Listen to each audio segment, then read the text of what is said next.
गोविंद दास, जिनके प्रति ठाकुर जी का अटूट सख्य संबंध प्रेम भाव रहा।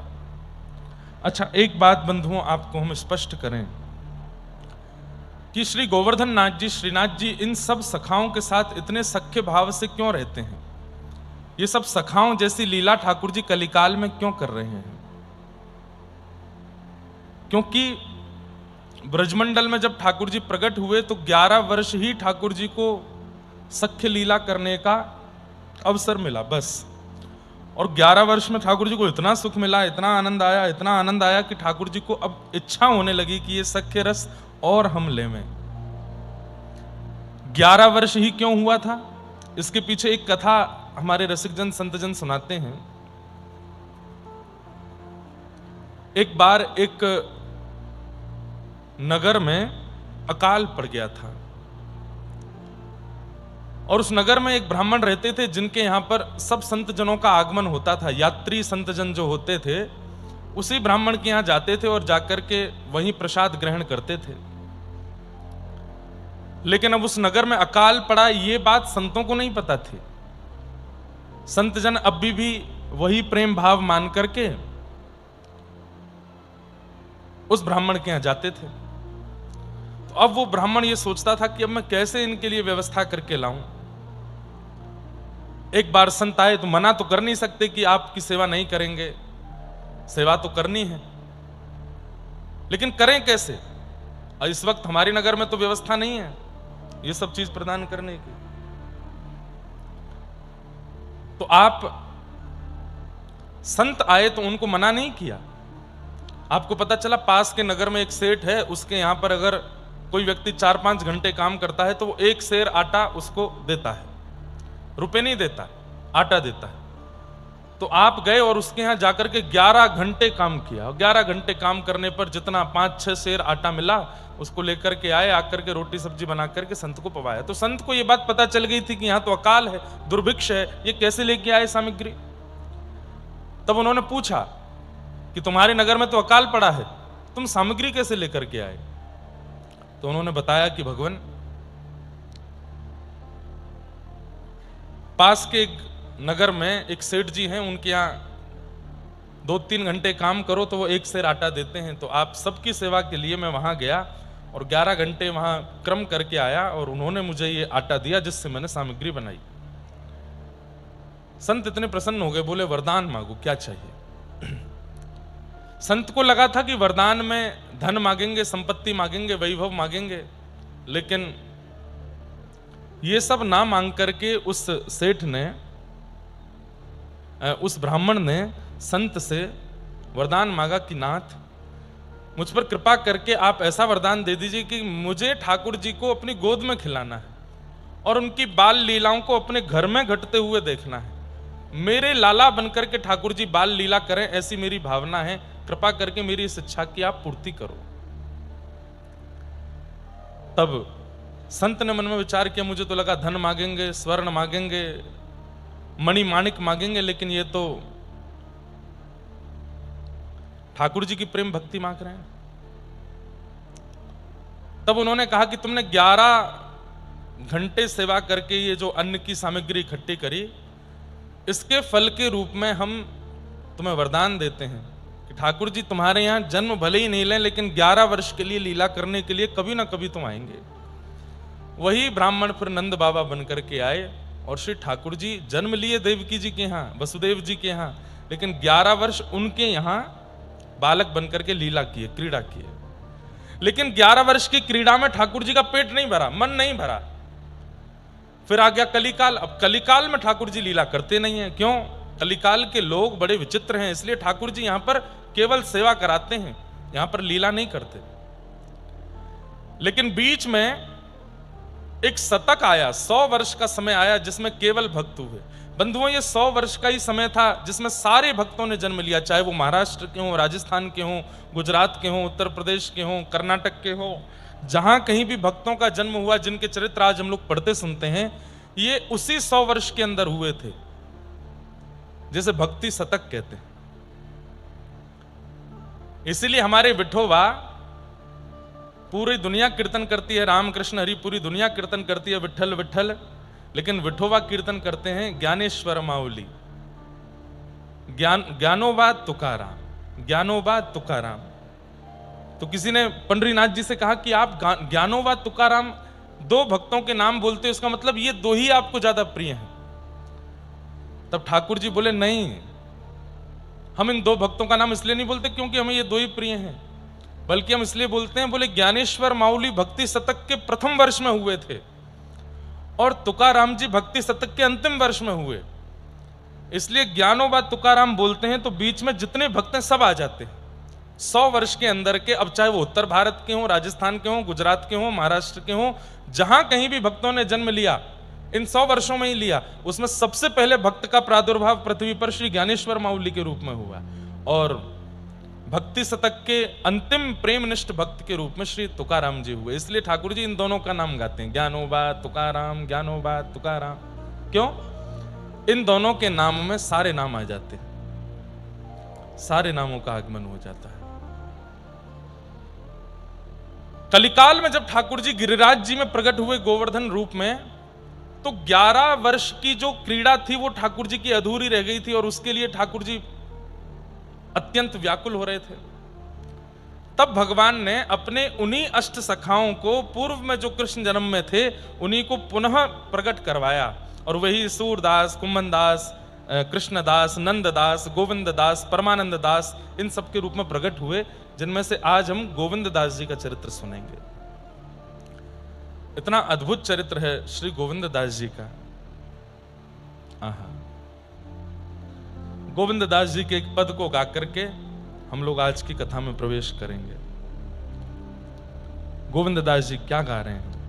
एक से एक अद्भुत पद हैं आपके, लेकिन कुछ पद अति विशेष हैं। एक मैंने कल ही गाया था गोविंददास जी का, प्रियतम प्रीत ही सो पई हैं, लेकिन आज एक बड़ा प्रसिद्ध पद है गोविंददास जी का, उसी से गोविंददास जी का स्मरण करके हम लोग कथा में प्रवेश करेंगे।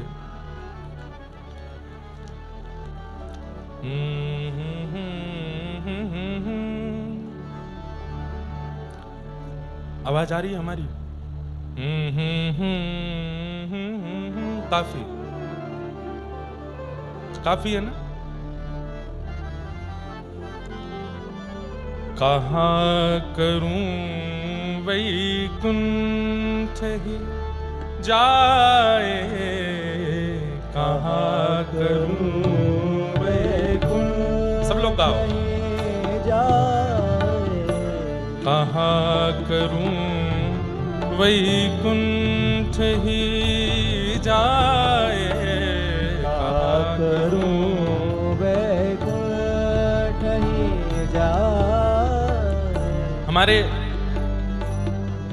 आज के शास्त्रीय संगीत में भगवत चरणानुरागी पंडित जसराज जी, उन्होंने अष्ट सखाओं को खूब गाया, खूब गाया। सूरदास जी के पद गाए, पूरी अष्टयाम सेवा गाई है ठाकुर जी की। और हमें कभी कभी लगता है कि श्री ठाकुर जी ने उनको अपने निभृत निकुंज में सखा के रूप में ही स्वीकार किया होगा, या फिर हो सकता है कि इन अष्ट सखाओं में से किसी सखा की गायन की इच्छा अधूरी रह गई थी, इसलिए ठाकुर जी ने उन्हीं के रूप में दोबारा उनको भेजा, जाइए हमारे पद गा करके आओ। हमारे ब्रजमंडल में खूब पंडित जी के पद सुने जाते हैं क्योंकि उन्होंने अष्ट सखाओं को खूब गाया है। गाइए आप सब लोग भी साथ हैं। गोविंददास कह रहे हैं मुझे वैकुंठ नहीं जाना है, मुझे वैकुंठ नहीं जाना है, मुझे सदा इस ब्रजमंडल में ही रहना है। कहाँ करूं वैकुंठ ही जाए, कहाँ करूं वैकुंठ ही जाए, कहाँ करूं वैकुंठ ही जाए, कहाँ करूं वैकुंठ ही जाए। जहाँ नहीं नंद, जहाँ नहीं यशोदा, जहाँ नहीं नंद, यशोदा। जहाँ नहीं गोप ग्वाल और गाय, जहाँ नहीं गोप ग्वाल और गाय, कहाँ करूं वैकुंठ ही जाए, कहाँ करूं वैकुंठ ही जाए।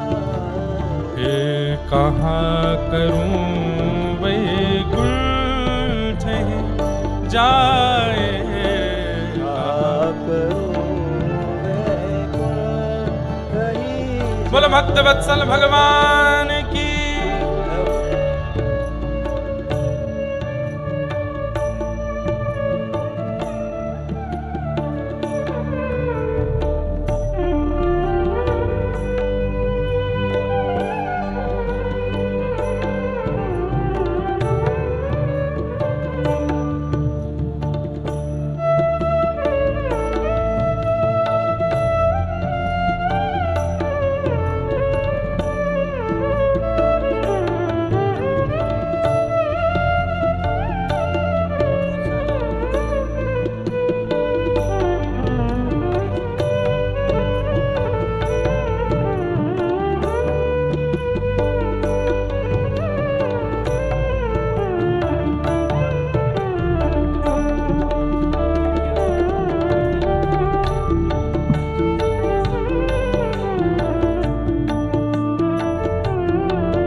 करो वैकुंठ ही जाए, का करो वैकुंठ।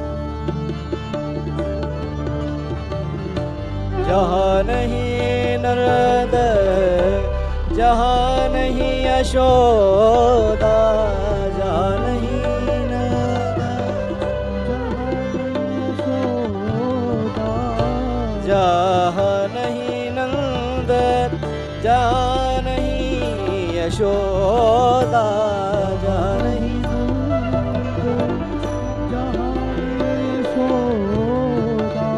जहाँ नहीं गोप ग्वाल और गाय, जहाँ नहीं गोपी ग्वाल और गाय, कहाँ करूं वैकुंठ ही जाए,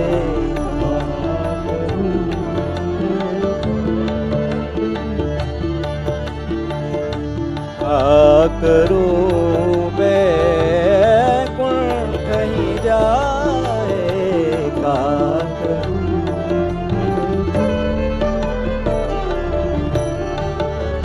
जा नहीं जल यमुना को निर्मल, जान जल यमुना को निर्मल, ओ यमुना को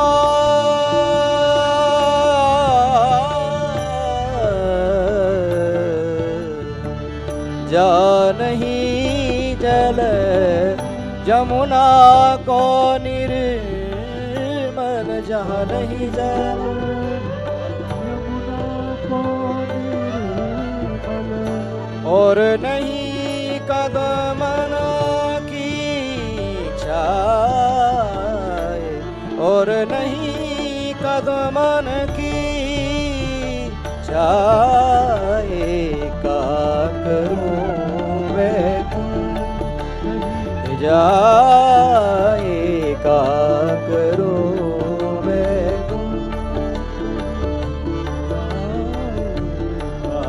करूं वैकुंठ ही जाए, कहाँ करूं वैकुंठ ही जाए।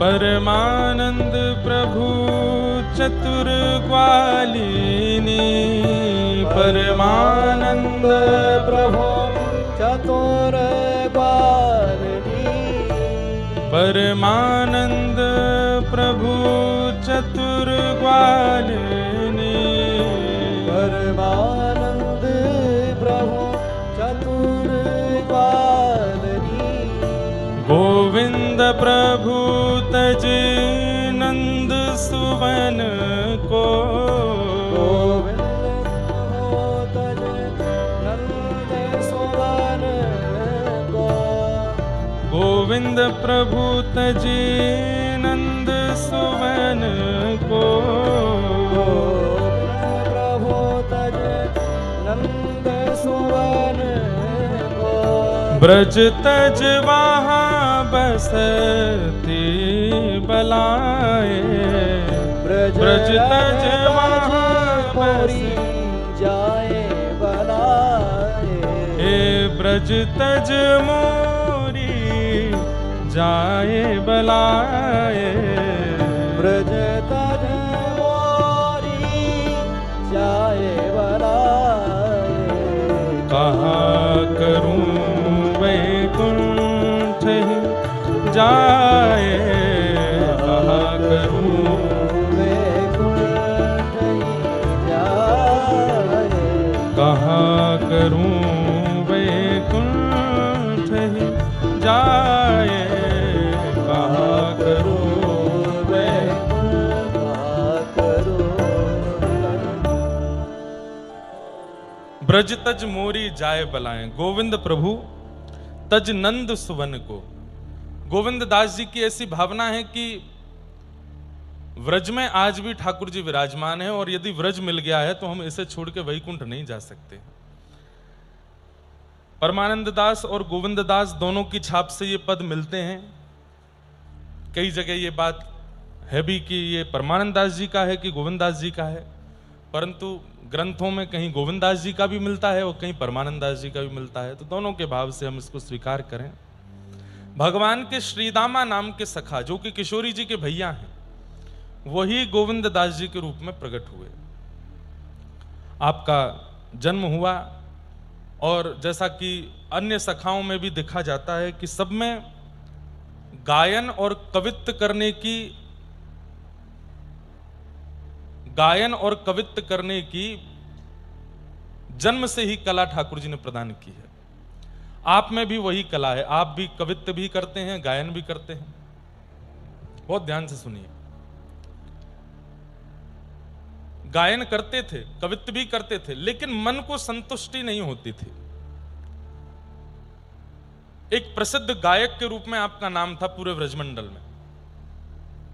दूर दूर से लोग इनका गायन सुनने के लिए, पद सुनने के लिए आते थे, और पद सुनने के बाद जब जाते तो उसको गुनगुनाते रहते थे। ऐसा आपका गायन रहता था कि लोगों के चित्त में ऐसे बैठ जाता था कि उनकी वाणी से वो पद रुकते ही नहीं थे, वे गाते ही रहते थे। एक बार किसी ने आपका पद जाकर के गोवर्धन में गोसाई श्री विठलनाथ जी को सुनाया। गोसाई श्री विठलनाथ जी ने जैसे ही आपका पद सुना, सुन करके इतने प्रसन्न हुए, बोले किसने लिखा है? तब किसी ने बताया, बोले गोविंद स्वामी करके हैं, उनका ये पद है। गोसाई जी बड़े प्रसन्न हुए। आप एक दिन बैठे थे और कोई पद गा रहे थे, और सामने एक रसिक बैठ करके सुन रहा था। आपके पद गाते गाते उस रसिक की स्थिति ये हो गई कि वो झूमने लगा, उसके नेत्रों से अश्रुपात होने लगा, भाव विह्वल होकर के रुदन करने लगा।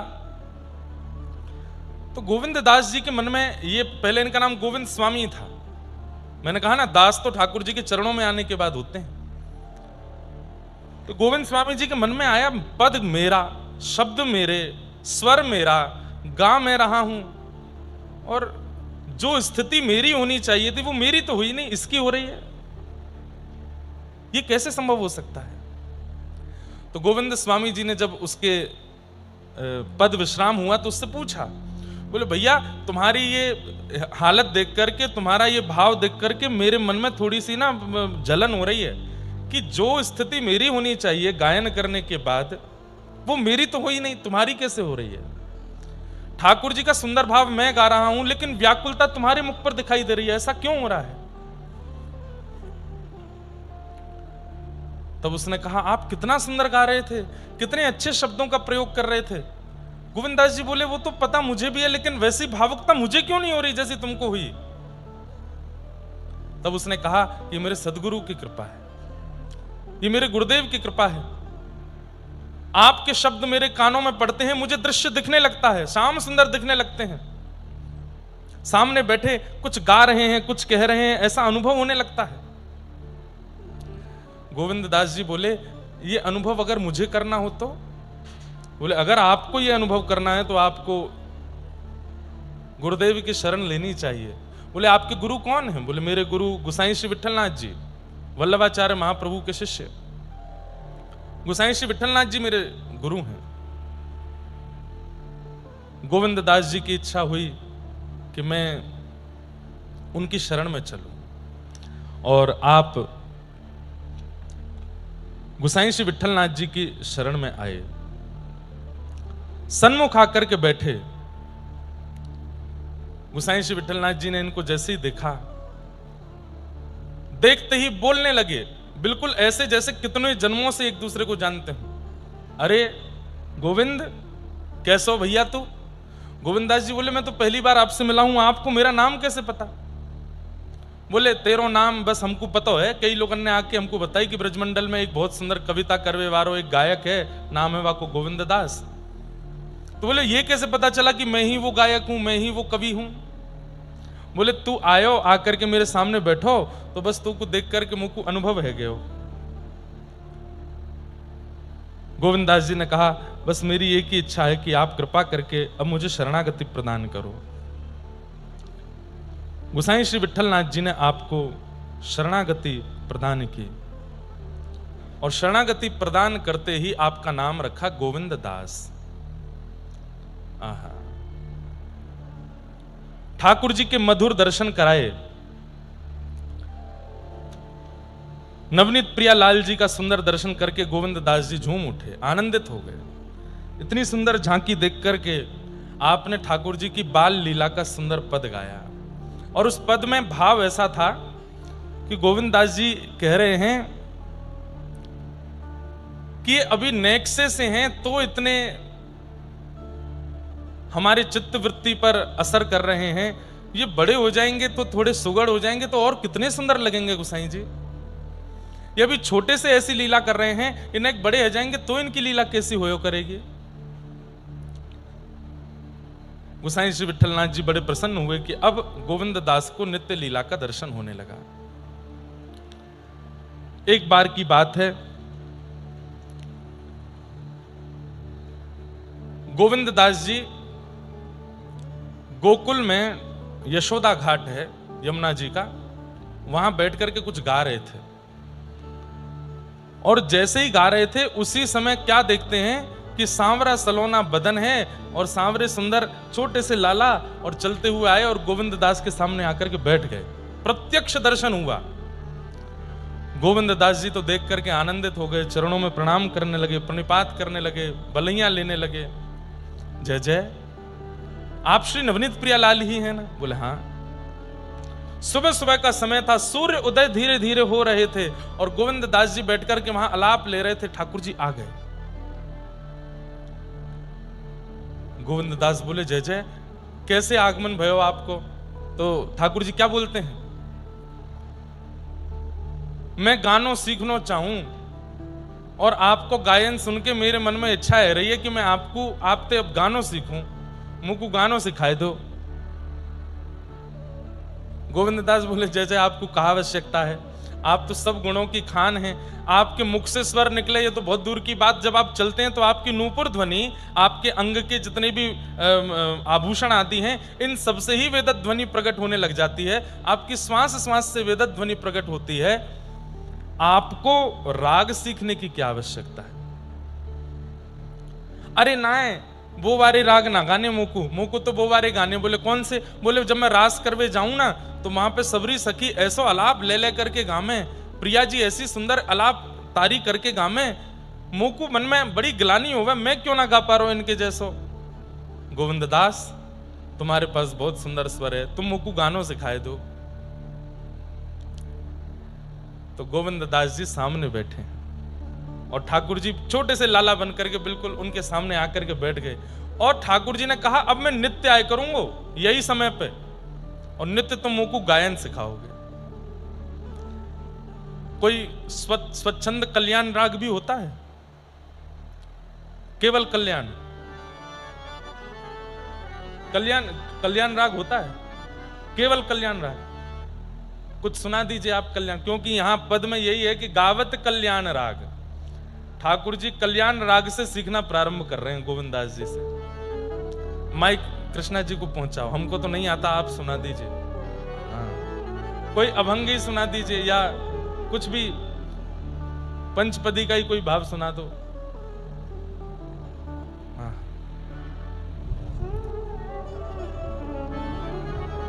ये कल्याण राग है। कल्याण राग में ठाकुर जी गाना प्रारंभ किए हैं, मतलब सीख रहे हैं श्री गोविंद दास जी से। त्रुटि करते हैं तो श्री गोविंद दास जी आंख खोल करके कहते हैं नहीं ऐसे नहीं, दोबारा गाओ, फिर से अलाप लेकर के आओ। और फिर गोविंद दास जी सिखाते हैं, फिर ठाकुर जी वैसे ही अलाप लेते हैं, फिर त्रुटि करते हैं, फिर गोविंद दास रुक जाते हैं, जब तक ठीक नहीं गाओगे आगे नहीं सिखाऊंगा। सो ठाकुर जी कभी ठाड़े होकर के गा रहे हैं, कभी बैठ के गा रहे हैं। फिर ठाकुर जी कहे मैं गोविंद दास बोले हाँ मैं जमुना में जाके गाऊंगा, वहां मेरा स्वर निकल आवेगो। तो जमुना जी में खड़े होकर के गाते हैं, तब भी स्वर नहीं निकलता। गोविंद दास जी कहते हैं सुनो, आप तो रास में नृत्य किया करो, गायन आपके लिए नहीं है। अच्छा एक अंतिम बार सिखाओ, अब की बार गाऊंगा, और मैं कल गाऊंगा, आज नहीं गाऊंगा। अगले दिन सुबह सुबह 4 बजे ठाकुर जी आ गए। गोविंद दास जी ने फिर कल्याण राग के स्वर छेड़े, बुलगाओ। अब जैसे ही गान लगे सो गोविंद दास जी के नेत्र बंद हो गए, और जैसे ही स्वर कान में पड़ा तो श्री गोविंद दास जी बोले जय जय, ये एक रात में सुखा खा के आयो जो आपको स्वर इतना मीठो है गयो। आप मीठो तो कल भी गा रहे, मीठो तो आपके स्वर में मिठास तो कल भी थी, लेकिन आज तो बड़ी अद्भुत मिठास है। ये मिठास कहां से आई है आप में? ठाकुर जी बोले मैं रात भर रियाज की हो, आज रात भर गायो है, या हमारे ऐसी मिठास आ गई। बोले नहीं दोबारा गाओ, अभी तो मैंने आंख बंद करके सुनी, अब मैं खोल के देखूंगा। तो जैसे ही खोल के देखने लगे तो ठाकुर जी ऐसे गलो हिला में करके गा में। लेकिन तभी गोविंद दास जी ने कान लगा करके सुनी तो आवाज तो किसी वृक्ष के पीछे से आ रही है, और आप दौड़ करके गए, जाकर के देखा तो वहां श्री किशोरी जी बैठ करके गा रही हैं। ठाकुर जी किशोरी जी को लेकर के आए हैं, और ये मना के लाए हैं कि गोविंद दास मुंह को सिखा नहीं रहे है, और मुंह पे आगे गव नहीं रहो है। तो किशोरी जी बोली आप तो बस मुंह चलाइए, पीछे तो मैं गा दूंगी। तो आज गोविंद दास गवा रहे हैं, ठाकुर जी मुंह चला रहे हैं, और पीछे वृक्ष के खड़े होकर के किशोरी जी गा रही हैं। गोविंद दास इस लीला का दर्शन करके तो न्योछावर हो गए ठाकुर जी पर, श्री जी पर, इस सुंदर भाव पर। अरे मैं क्या वर्णन करूं अब इस भाव का, मैं क्या वर्णन करूं, मुझ पर जो कृपा आपकी हुई है। किशोरी जी बोली ये रात में रो रहे मेरे पास आए के, और मुझे कह रहे बोले गोविंद दास आगे सिखाए नहीं रहे हो। तो मैंने की कल्याण राग मुंह को पूरा आवे, तो श्री जी आप एक काम करो, कल सुबह मैं सीख में जाऊं तो आप पीछे पीछे अलापकारी गाए दियो। ठाकुर जी बैठ करके केवल मुंह चला रहे हैं, किशोरी जी गा रही हैं। तो फिर गोविंद दास ने दोनों बैठाए, और अब देखिए गोविंद दास पर कृपा। गोविंद दास अलाप ले रहे हैं और किशोरी जी गा रही हैं बिल्कुल जैसा गोविंद दास गा रहे हैं। और ठाकुर जी दोनों को देख करके जब गाते हैं तो फिर दोनों डांट रहे हैं ठाकुर जी को, किशोरी जी भी और गोविंद दास भी। ऐसे नहीं, ऐसे गाओ, ऐसे नहीं, ऐसे करो। तो फिर ठाकुर जी कह रहे एक ही डांट वे वारो भलो, अब तो दो दो है गए हैं, यहाँ तो ये डांटे वहां तो वो। और कई बार ठाकुर जी सही स्वर लगा भी देते हैं, गोविंद दास कहते हैं हाँ हाँ ठीक है, लेकिन किशोरी जी के नहीं नहीं नहीं ठीक नहीं लगा है, दोबारा लगाओ। किशोरी जी के डांट से और ज्यादा ठाकुर जी ऐसे हो जाते हैं। ऐसा अद्भुत भाव वहां चल रहा है। श्री गोविंद दास गा रहे हैं और ठाकुर जी से गवा रहे हैं। आहा, हे रानी तेरो चिरजीवो गोपाल, रानी तेरो चिरजीवो गोपाल, हे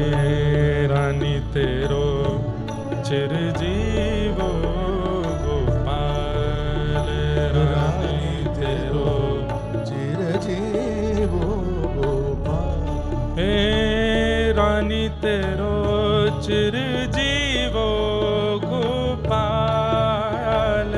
रानी तेरो चिरजीवो गोपाल, रानी तेरो चिरजीवो गोपाल, रानी तेरो चिरजीवो गोपाल। बेगी बड़ो बड़ी हो ये बिरद लट, बेगी बड़ो बड़ी हो ये बिरद लट, महरी मनोहर बाल,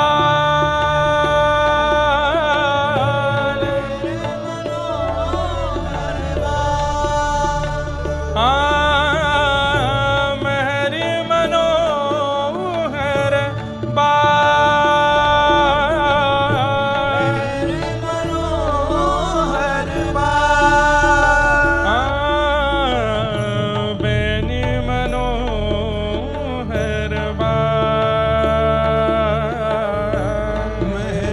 मनोहर बाल। हे रानी तेरो चिरजीवो गोपाल, रानी तेरो चिरजीवो गोपाल, रानी तेरो चिरजीवो गोपाल, रानी तेरो चिरजीवो गोपाल। सूरदास जी का पद है।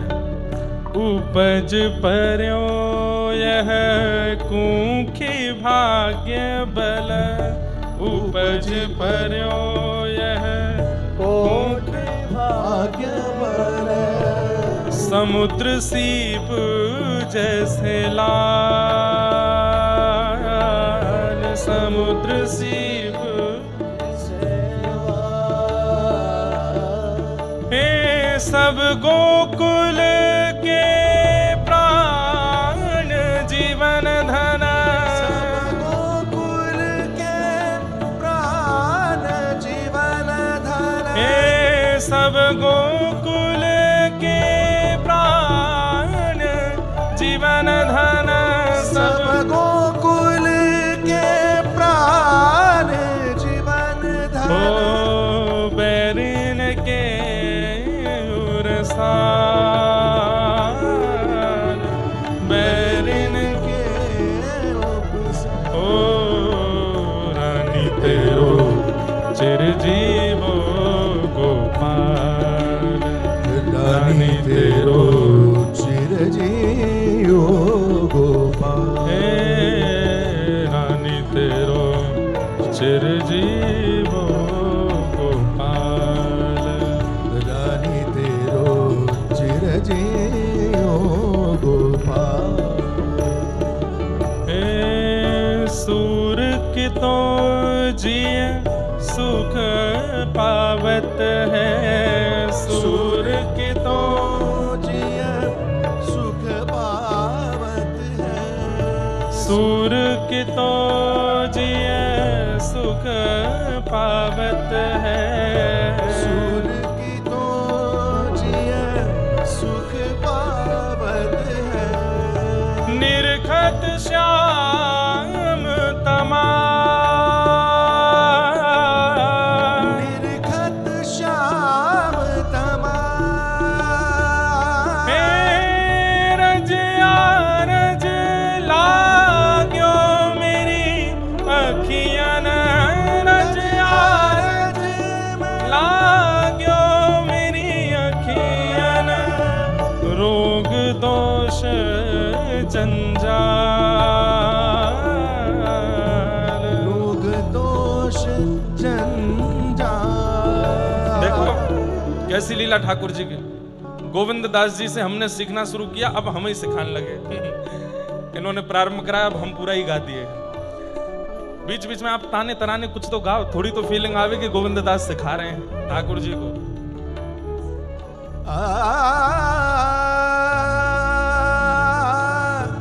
अच्छा, किशोरी जी और ठाकुर जी दोनों बैठे हैं, तो हम और प्रेम जी किशोरी ठाकुर जी हैं, हम गाएंगे जी।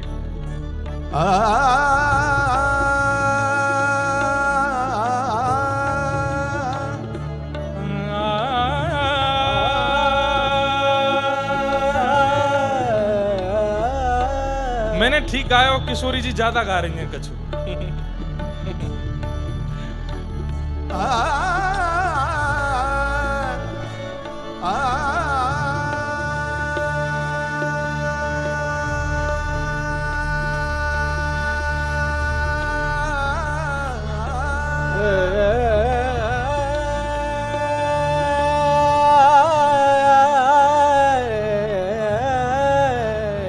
बहुत बढ़िया, मैं नहीं सिखाया इनको, मुंह पे तो आवे ये वालो, तो मैं काय को गाऊं। हाँ, आप जो रात में कल सिखा रहा हूं मैं वही वाला सुना दो।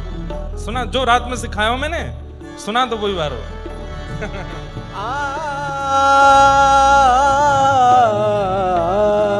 बोले लाडली लाल की जय, श्री गोवर्धन नाथ की जय, श्री गोविंद दास की जय।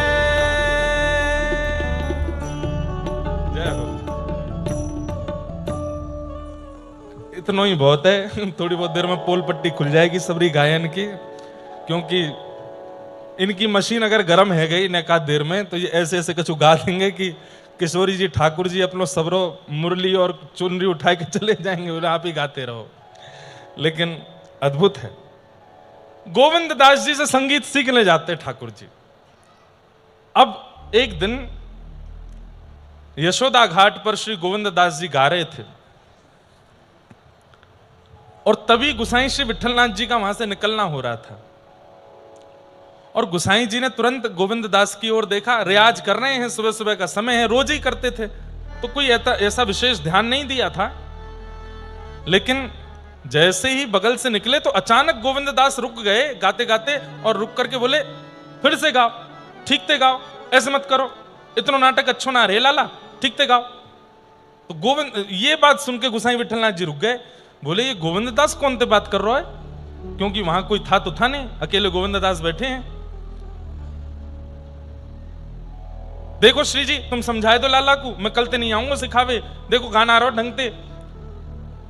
खड़े खड़े गुसाई विठलनाथ जी चुपचाप पहले तो देखते रहे, फिर पास में गए, जाके बोले ए गोविंद, अरे जय जय प्रणाम, ये तू क्या कर रहा है, रियाज कर रहा हो? बोले हाँ। ये कौन को डांट रहा हो, अभी तू ठीक से गाओ। तो गोविंद दास जी बोले जय जय, आपको ना दिख रहे?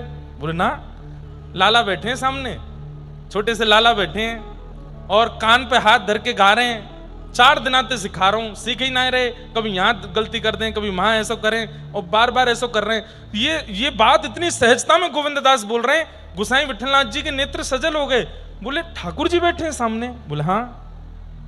कहां बैठे हैं? बोले जी बैठे। गुसाई जी ने झांका, नहीं दिखे।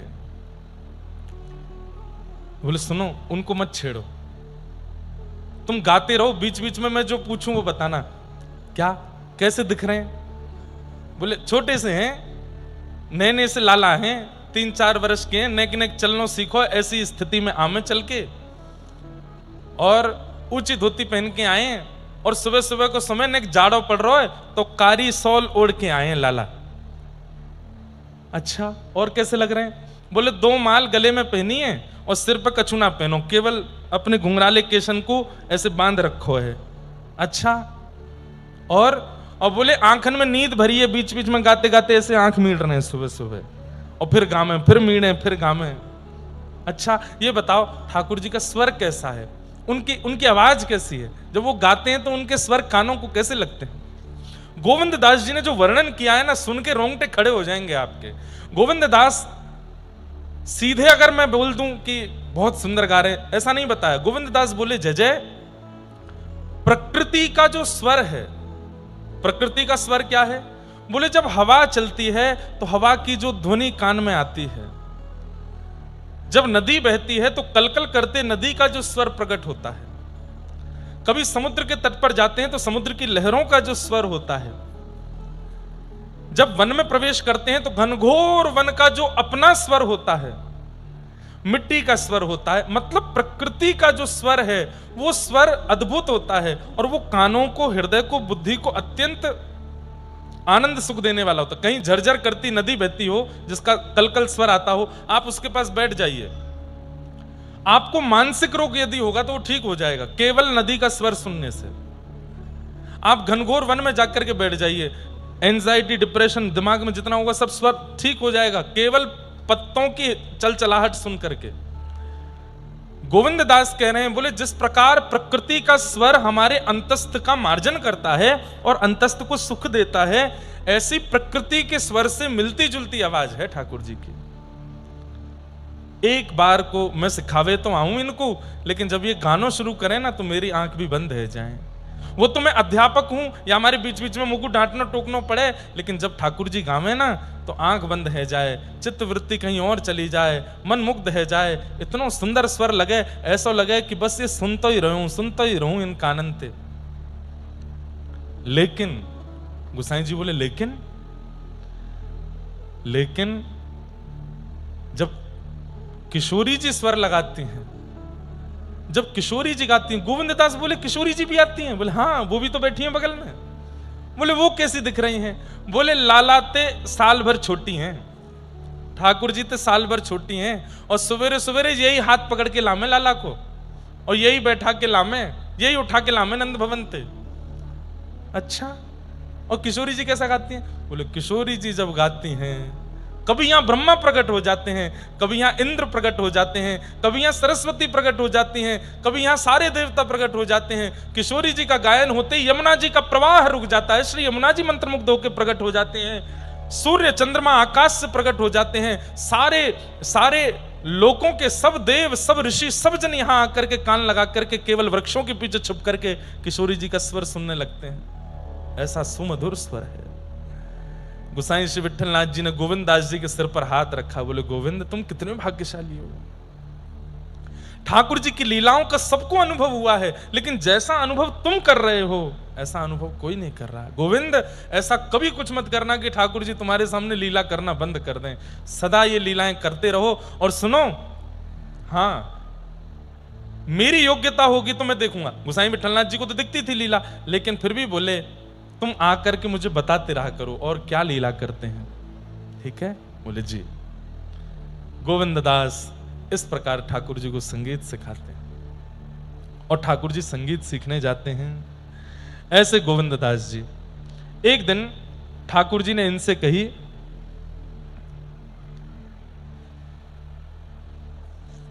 आज मैं और तू छुपन छुपाई खेलेंगे।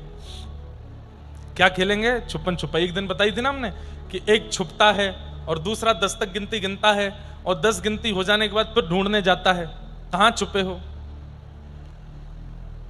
और ढूंढ लेता है। तो फिर जिसको पहले ढूंढ लेते हैं उसकी बारी आती है ढूंढने की। तो ठाकुर जी बोले ए गोविंद सुन। बोले हाँ, तू गिनती कर और मैं जा रहा हूं छुपवे। ये बंधुओं कब की बात है? ये भी 400 वर्ष के आसपास पुरानी बात है, गिरिराज जी की बात है। जब श्रीनाथ जी गोवर्धन में विराजते थे तो दोपहर के समय 12 बजे के लगभग मंदिर बंद होते हैं आज भी वृंदावन में सारे। उस समय पर ठाकुर जी मंदिर से बाहर निकल के गोविंद दास का हाथ पकड़ के खेलने जाते थे, और ये किसी को नहीं दिखता था, बस गोविंद दास को ही दिखता था। तो आज ठाकुर जी बोले मैं और तू छुपन छुपाई खेलेंगे। हैं तो ठीक है गोविंदा, पहले तू 10 तक गिनती गिन और मैं छुप रहा हूं। तो गोविंद बोले ठीक है, 1 2 3 4 5 6। गोविंद दास एक जगह जाकर के ऐसे गिनती गिन रहे हैं, और ठाकुर जी कहीं दूर वन में बिल्कुल कदम्ब के वृक्ष के ऊपर ऊंची डाली पर जाकर के चुपचाप बैठ गए।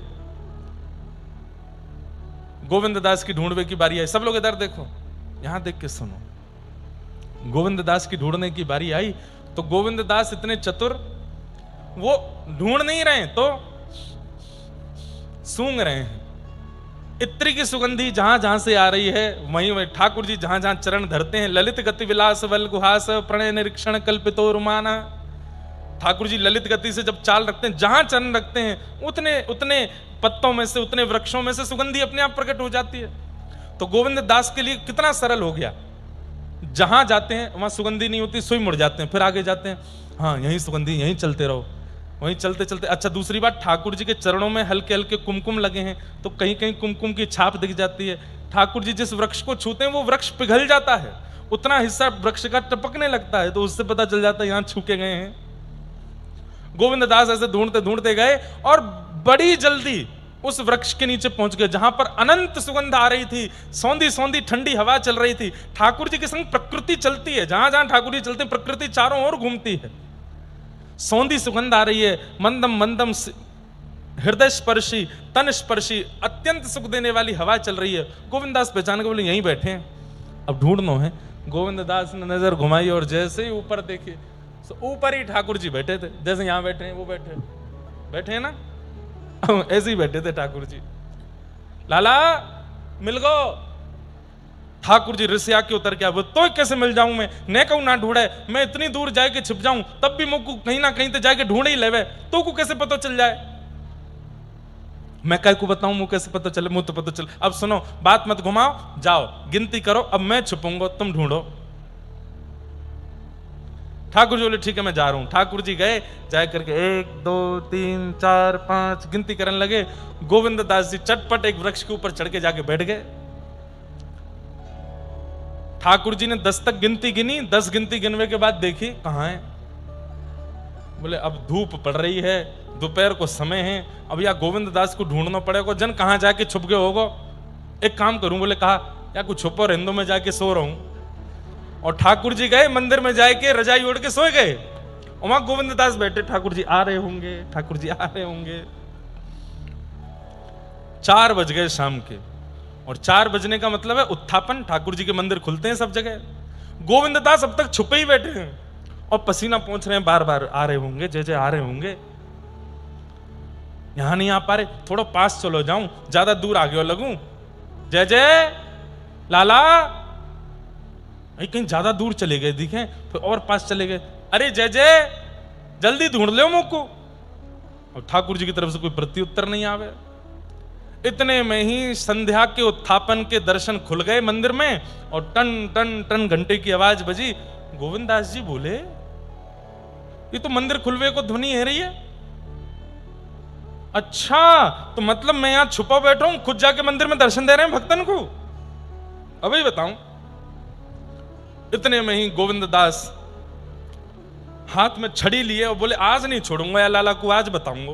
और श्रीनाथ जी मंदिर की ओर जाने लगे। यहां गोसाई जी विठलनाथ जी ठाकुर जी की आरती कर रहे हैं। ठाकुर जी खड़े हैं, मंद मंद मुस्का करके ठाड़े हैं। गोसाई जी विठलनाथ जी आरती कर रहे थे। अचानक से ठाकुर जी को याद आई कि अरे मैं तो गोविंद को वन में छोड़े आया हूं, वो अभी तक मेरी बातें निहार रहा होगा। तभी ठाकुर जी ने ध्यान लगा के देखी कहां है गोविंद, तो देखी वो तो छड़ी लेके मारवे आ रहा है। सोई ठाकुर जी खड़े खड़े कटकटाने लगे। कटकटाने समझते हैं, घबराने लगे, ऐसे हाथ पर कांपने लगे ठाकुर जी के। तो अब आप लोग सुनकर के आश्चर्यचकित होंगे, ठाकुर जी के साथ ऐसा कैसे हो सकता है? हो रहा है। ठाकुर जी सख्य भक्ति में प्रवेश कर गए, सख्य भाव में प्रवेश कर गए। सख्य भाव में परमात्मा भाव नहीं रहता फिर उनका। वो सखा बनते हैं तो पूरे पूरे सखा बनते हैं, वो लाला बनते हैं तो पूरे पूरे लाला बनते हैं। हमारी आपकी तरह नहीं। दत्त धाम में किसी वैदिक गुरु जी से कह दिया कि हम आपके पुत्र हैं। अब जब जब दत्त धाम आ रहे हैं तब तो पुत्रवत व्यवहार कर रहे हैं, दत्त धाम से जाके फोन भी नहीं कर रहे। ऐसे नहीं है ठाकुर जी। ठाकुर जी अगर किसी से संबंध बनाते हैं तो पूर्णतया निभाते हैं, और उसमें बिल्कुल भी झलक नहीं आने देते कि वो परमात्मा है। इस बात की कि बीच बीच में कहीं बोलने लग जाएंगे मैं तो परमात्मा हूं, तुम मेरे संग ऐसे कैसे कर सको ना। सखा हैं तो पूरे पूरे सखा हैं। ठाकुर जी घबराने लगे। गुसाई जी ने देखी, तुरंत पर्दा कियो, मंदिर बंद कियो। जय जय कहा भय हो, आप इतने घबरा क्यों रहे हैं, इतने डर क्यों रहे हैं? सो ठाकुर जी बोले गोविंद आ रहा है, गोविंददास आ रहा है, छड़ी लेके आ रहा है और मुझको बहुत डांटेगो, मुझको बहुत मारेगो। अरे जय जय ऐसे कैसे मारेगो? आप परमात्मा हो, आप जगत नियंता जगदाधार हो, श्रीनाथ हो आप। अरे नाए सबके काज हूं, बाको तो सखाऊं ना, वहां पे पूरा अधिकार है। देख आवे वारो है, अभी द्वार पे आके मुझको डांटेगो, मुझे बात से डर लग रहा है। आपने कहा कियो? बोले मैंने कछु ना कियो ऐसा तो जबरदस्ती लड़वे आ रहा हो मुझे, आप जाके आगू बाहर ही रोक दो। गोविंददास बाहर आकर के खड़े हो गए और वहां गोविंददास का एक शब्द गाया उन्होंने, दाव ले आयो भाज गमार। ठाकुर जी को गमार कह रहे हैं। गमार का मतलब पता है? जो पढ़ा लिखा नहीं होता उसको गमार बोलते हैं, जो अनपढ़ गमार ऐसे बोलते। तो ठाकुर जी को गोविंददास बोल रहे हैं, दाव ले आयो भाज गमार, कबई तो निकसे को बाहर, ऐसी दूंगो मार। भीतर बैठो है मंदिर में चाहे के मैं यहीं बैठो रहूंगा, कभी तुम बाहर आवेगो, और जब बाहर आवेगो तभी ये छड़िया लेके भागूंगा तेरे पीछे। इतने में गुसाई विठलनाथ जी भीतर से निकल के आए। गोविंद, सो गोविंदास जी खड़े, जय जय प्रणाम, कहा कर रहे हो? हैं, ठाकुर जी की स्तुति करनी चाहिए, वंदना करनी चाहिए, तू यहाँ द्वार पे खड़े है कि गमार करो ठाकुर जी थे। गोविंदास बोले, जय जय गुरुजी, आप सो एक प्रार्थना। बोले, कहा आप मेरे और लाला के या भाव के बीच में मत आओ, है आपकी कृपा से, आपकी कृपा से ही ठाकुर जी मेरे संग सख्य लीला कर रहे हैं, पर मैं ना चाहूं कि आप या बीच में दखलंदाजी करो, बिल्कुल मत आओ, मुंह को बात करन दो लाला से। अरे कभी कभी यूं भी तो विचार कर लेकर कि वो परमात्मा है। बोले, ये विचार अगर गुरु जी करवाएंगे तो फिर सख्य विचार नहीं बनेगा। अगर परमात्मा का विचार करना है तो फिर सख्य भाव नहीं रख पाऊंगा मैं, मुझे परमात्मा भाव में ही रहने दीजिए। देख तेरे कारण जय जय घबरा रहे हैं भीतर। बोले, घबरान दो, काम ऐसो कियो इनने घबरावे वारो, घबरान दो, दाव ले आयो भाज गमार, कभी तो निकसे को बाहर, ऐसी दूंगो मार। ठाकुर जी चुपचाप भीतर ही बैठे हैं। गोसाई जी इतने प्रसन्न हो रहे हैं। बोले, गोविंद के संग कितनी लीला करते हैं ठाकुर जी। एक दिन भीतर श्रीनाथ जी का श्रृंगार कर रहे थे और गोविंद दास बाहर बैठ करके कीर्तन गा रहे थे। ये नित्य का नियम होता था, जब जब ठाकुर जी का श्रृंगार होता है तब तब कीर्तनिया बाहर बैठ करके कीर्तन गाते हैं ठाकुर जी का।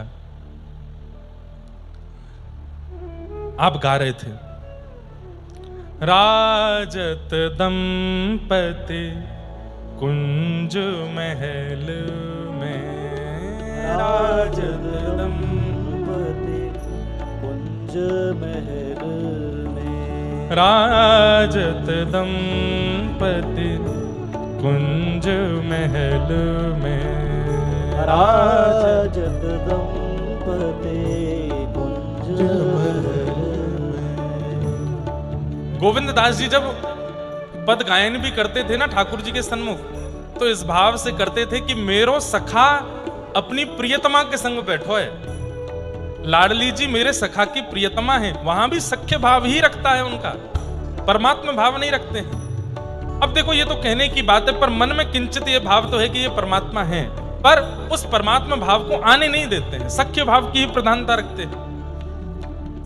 श्रृंगार कर रहे हैं गोसाई विठलनाथ जी और बाहर बैठे बैठे गोविंद दास गा रहे हैं, हे राजत दंपति कुंज महल में, राजत दंपति कुंज महल में, बनिठन बैठे एक सेज पे, बनिठन बैठे एक सेज पे, दारे भुजा परस पर गल में, दारे भुजा परस पर गल। कैसे बैठे हैं? दोनों श्रृंगार करके एक दूसरे के गले में गलवैयां डाल करके बैठे हैं। यहां किशोरी जी ठाकुर जी के गले में, ठाकुर जी किशोरी जी के गले में। अब सबको क्या दर्शन हो रहा है? श्रीनाथ जी खड़े, पर गोविंद दास को क्या दिख रहा है? दो दंपति बैठे हैं, किशोरी जी और ठाकुर जी गले में गलवैयां डाले बैठे हैं। गोसाई श्री विठलनाथ जी श्रृंगार कर रहे हैं, उनको भी वह दर्शन नहीं हो रहा है जो गोविंद दास को बाहर बैठ करके हो रहा है। बंधुओं, कैसी अद्भुत लीला है कि जिन गोसाई जी ने दीक्षा दी है, जिन गोसाई जी ने शिष्य बनाया है गोविंद दास को, उन गोसाई जी को वो अनुभव नहीं हो पा रहा है जो उन्हीं के शिष्य गोविंद दास को हो रहा है। और किसकी कृपा से? गोसाई जी की कृपा से।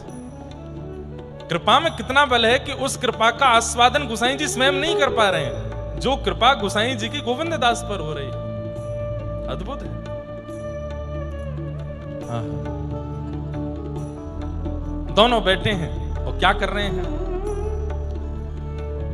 करत विनोद महारंग भीने, करत विनोद महारंग भीने, करत विनोद महारंग भीने, करत विनोद महारंग भीने,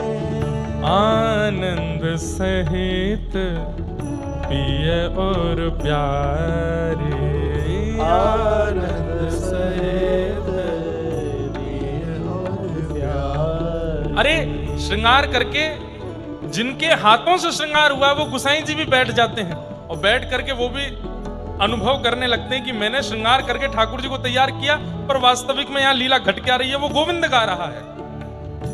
बोले दोनों प्रिया प्रियतम आपस में विनोद कर रहे हैं। कैसो विनोद कर रहे हैं? बेसर कौन की अतिनी की। ठाकुर जी और किशोरी जी एक दूसरे को देख करके कह रहे हैं कौन ज्यादा सुंदर लग रहा है। अरे रूप की बात की है, पहले ये बताओ कि नक बेसर कौन की ज्यादा अच्छी है। ठाकुर जी कह रहे हैं आप, अच्छा समझने वाली बात, यहां पर दोनों प्रिया प्रियतम होड़ लगी है दोनों में कि कौन ज्यादा सुंदर है, पर इसमें होड़ इस बात की नहीं हो रही है कि मैं ज्यादा सुंदर हूं कि आप ज्यादा सुंदर हो। तो किस बात की होड़ लगी है? ठाकुर जी तो कह रहे हैं किशोरी जी मैं अच्छा ना लग रहा हूं, आप ज्यादा अच्छी लग रही हो, और किशोरी जी कह रही नहीं नहीं नहीं नहीं, मैं तो ऐसी सामान्य लग रही हूं, आप ज्यादा बढ़िया लग रहे हो। मतलब एक दूसरे की प्रशंसा कर रहे हैं। और गोविंद दास दर्शन करके गा रहे हैं। श्रृंगार करके स्वयं गोसाई विठलनाथ जी आए, उनको वो अनुभव नहीं हुआ जो गोविंद दास दिखा रहे हैं। बोले आप तो श्रृंगार कर आए, अब दोनों में हट छिड़ गई है, कौन ज्यादा बढ़िया लग रहा है। तो बोले कहा कह रहे हैं मैं ज्यादा अच्छा लग रहा हूं। बोले नहीं, ये नहीं कह रहे कि मैं अच्छा लग, ये कह रहे हैं आप ज्यादा अच्छे लग रहे हो। और किशोरी जी कह रही हैं आप ज्यादा अच्छे लग रहे हो, एक दूसरे की प्रशंसा कर रहे हैं। गोविंद दास कहाँ लगी बरनो, गोविंद दास कहाँ लगे बरनो, गोविंद दास कहाँ लगी बरनो, गोविंद दास कहाँ लगे बरनो। हे राजत गी, हे राजत राधा गिरधारी, राजत राधा गिरधारी, हे राजत दंपति कुंज महल में, राजत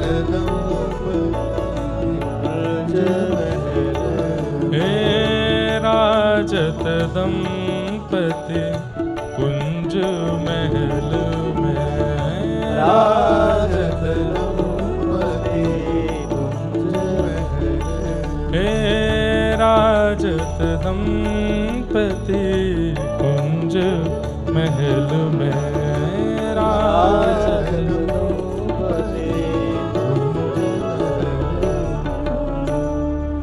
ऐसे गोसाई श्री विठलनाथ जी की कृपा से गोविंद दास पर ठाकुर जी अति अनुग्रह करके अपना अनुभव कराते हैं। इतनी लीलाएं हैं गोविंद दास जी के साथ की ठाकुर जी की, कहां तक उसका वर्णन करें। एक बार ठाकुर जी के संग वन में खेल रहे थे और तभी ठाकुर जी ने इनको घोड़ा बना लिया और आप स्वयं इनके ऊपर चढ़ गए। गोविंद दास जी घोड़ा बने हैं, ठाकुर जी पीठ पर बैठे हैं, चल रहे थे। तभी कोई व्यक्ति वहां से निकला, उसने गोविंद दास जी की ओर देखा। अब ऊपर बैठे ठाकुर जी नहीं दिख रहे हैं, नीचे बस गोविंद दास जी चल रहे हैं, ये दिख रहा था। अचानक से तभी क्या हो गया कि गोविंद दास जी चलते चलते वस्त्रों में ही लघु शंका करने लगे। उस व्यक्ति ने देखा ये क्या हो रहा है, ये क्या कर रहे हैं। गोसाई श्री विठलनाथ जी के शिष्य, मंदिर में पद सेवा राग सेवा करने वाले गोविंद दास, अरे राम राम, आचार विचार शून्य। मैं अभी गोसाई जी से अभी इनकी शिकायत करता हूं। गोसाई जी से जाकर के कहा, बोले कि आपके शिष्य ही जब ऐसा करेंगे तो समाज में क्या असर पड़ेगा बातों का। बोले क्या किया भैया। बोले देखो आज यहां खड़े होकर के लघु शंका करना मना है शास्त्रों में। आपका शिष्य गोविंद दास वो तो घोड़ा बन के लघु शंका कर रहा है और बिना वस्त्र उतारे, बिना जनेऊ चढ़ाए। गोसाई जी बोले नहीं नहीं नहीं, कोई और बात होगी, ऐसा नहीं। बोले नहीं, मैं अपनी आंखों से देख के आया हूं। आने दो, बताता हूं। शाम को गए पद सेवा करने के लिए, जैसे ही पहुंचे तो गोसाई जी ने कही, गोविंद आज हमको तुम्हारी शिकायत मिली। बोले क्या। तुम सवेरे सवेरे जो है ऐसे ऐसे लघु शंका कर गए थे अपने वस्त्रों में ही, और ये तो बहुत गलत बात है, ऐसा क्यों किया, मैं कारण जान सकता हूं? गोविंद दास जी के नेत्र बंद हो गए। जय जय। आपको लाला खेलवे जावे मेरे संग वन में, और आज लाला के मन में आई कि तुम घोड़ा बन जाओ, मैं तुम्हारे ऊपर बैठूंगा। तुम घोड़ा बन गए हो, जे मेरे ऊपर बैठ गए। बोले फिर मैं चलन लगो। चलते चलते मैंने जय जय ते कही, लाला नेक ऊपर ते उतर जाओ। तो बोले कहा बात है? अरे नेक मुँह को शंका निवृत्त करवे जानो है, मैंने शंका निवृत्त करके आ जाऊं फिर बैठ जाइयो। तो आपको लाला बोलो, हम बे तेने आज तक कभी कोई घोड़ा ऐसे देखी है? घोड़ा चलते चलते पूछता हो, ओ भैया स्वामी ने उतर जा, मैं लघु शंका करके आऊं। घोड़ा तो चलते चलते ही कर जावे, और तू मुझसे पूछ के जावे को? अरे घोड़ो बनो है तो घोड़ा की तरह रहे। गोसाई श्री विठलनाथ जी बोले फिर कहा, मैंने भी यही सोची, मैं गोविंद दास नहीं हूं, मैं घोड़ा ही हूं। भैया घोड़ा पूछ के ना जावे, मैंने भी नहीं पूछी, मैंने भी वस्त्र नहीं उतारे, मैं ही कर गयो। गोसाई श्री विठलनाथ जी ठाकुर जी के आगे गए, बोले सारे वेदों का निर्माण आपने किया, सारे आचार विचार नियम आपने, और सबसे ज्यादा आप ही तोड़ते हो, सब जगह क्या करवाते हो लीला? बोले कि अब ये मेरे प्रेम की लीला है, और जहां प्रेम भाव प्रकट है जाए वहां तो सबरे नियम टूट जाएं। जहां नियमों का पालन हो रहा हो वो प्रेम कैसा? जहां कभी कभी प्रेम अत्यंत बढ़ जाने पर नियम तोड़ दिया जाता हो वही तो प्रेम है। मुझे आज भी स्मरण है, मास कथा का क्रम जब हुआ था यहां पर, तो एक दिन खूब रंग हुआ, खूब आनंद हुआ, और पूज्य महाराज जी ने उस दिन ऐसे हाथ आगे किया, मैं तो घबराऊं, मैंने महाराज जी, बोले लाओ, और आपने ऐसे हाथ पकड़ करके यहाँ खूब नृत्य किया, ऐसे फुगड़ी की। राधा कृष्ण महाराज जी भी थे साथ में, हम दोनों का स्पर्श करके महाराज जी ने नृत्य तो कराए, पर उस दिन चंदा तारे सब दिख गए थे हमको, क्योंकि उस दिन ऐसा लगा कि भाई कोई अत्यंत तपोनिष्ठ व्यक्ति आपका स्पर्श कर दे, और आपका तप यदि उस योग्य का ना हो तो हो ही तो जाते हैं, और फिर हम लोग तो एक चक्कर में बस हो जाते हैं। महाराज जी तो एक बार मोह घुमा में, फिर एक बार राधा कृष्ण जी को घुमा में, फिर मोह घुमा में, हमको स्मरण में है। फिर बीच में एक बार मैं वहां बैठ के पानी पी रहा था, फिर राधा कृष्ण जी बोले अब आपकी बारी है, मैं पानी पीऊं, और महाराज जी अकेले घूमते ही जा रहे थे। लेकिन उस दिन ये नियम तोड़ना नहीं होता, ये प्रेम का प्रदान करना होता है। आपका स्पर्श का इतने वर्षों का नियम, लेकिन आप अपने प्रियजनों को स्पर्श कर देते हैं, क्यों? क्योंकि प्रेम में नियम तोड़ दिया जाता है, अत्यंत प्रेम में। कल रात्रि हम लोग गुरु जी के यहाँ प्रसाद पाने गए थे, तो वहाँ हमारे विकास गुरु जी बता रहे थे कि महाराज जी से कुछ वर्ष पहले एक बालिका ने पूछा कि आप बोलते क्यों नहीं हैं और आप किसी का स्पर्श क्यों नहीं करते हैं, इसके पीछे कारण क्या है? इतना सुंदर उत्तर लगा, मैं कल खूब गदगद हो गया था ये उत्तर सुन के। तो महाराज जी ने उत्तर दिया, ये आप लोगों को बताने की बात है, और जो जनमानस कथा लाइव भी सुन रहे हैं उनको भी पता चले आचार्य चरणों की स्थिति क्या है। तो आपसे किसी ने पूछा आप स्पर्श क्यों नहीं करते, आप मौन क्यों रहते हैं? तो महाराज जी ने उत्तर दिया, आज के कलिकाल में, आज के भयावह कलिकाल में भगवान के नाम के अलावा कुछ भी बोलना अब उचित नहीं है अपने कल्याण के लिए, इसलिए संसारी विषय वार्ताएं करना उचित नहीं है। इसलिए हमने ये नियम लिया है कि हम किसी से नहीं बोलेंगे और हम केवल भगवत वाणी बोलेंगे। इतना सूक्ष्म चिंतन हम नहीं कर सकते। आज के इस विषयी कलिकाल में भगवान के नाम से अधिक सुंदर कुछ और बोलने लायक बचा नहीं है। दुनिया के लोग क्या क्या नहीं बोल रहे हैं। कभी कभी सोशल मीडिया खोल करके देखते हैं तो लगता है कि क्या हो गया है। आजकल अगर आप गाली दे करके नहीं बोलते, अपशब्द नहीं बोलते, आजकल के आधुनिक गानों में यदि गालियां नहीं होती हैं तो वो गाने चलते नहीं हैं। बिना गालियों वाले गाने हैं तो आपका गाना साल 2 साल में 1-8 लाख पहुंच जाएगा, 1-8 लाख लोग सुनेंगे। और आपने भर भर के गालियां किसी गाने में गा दी हैं तो वो एक दिन में 1 करोड़ लोग सुन लेंगे उसको।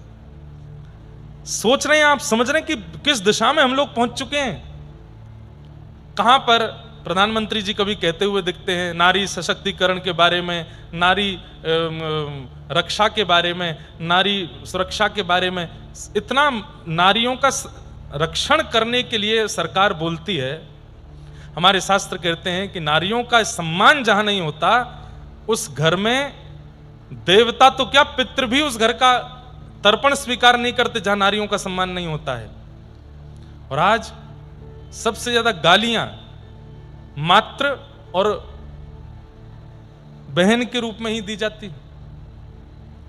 हम लोग यहां पर सरकार से अपील कर रहे हैं, हमारे यहां पर माताएं सुरक्षित नहीं है, बहनें सुरक्षित नहीं है, बेटियां सुरक्षित नहीं है, और खुद ये भाई लोग जब गाली देने पर आते हैं तो सब कुछ एक कर देते हैं। सारी गालियां मां को ही दी जाती हैं, सारी गालियां दीदी बहनों को ही दी जाती हैं। कितने गंदे गंदे शब्दों का प्रयोग करते हैं।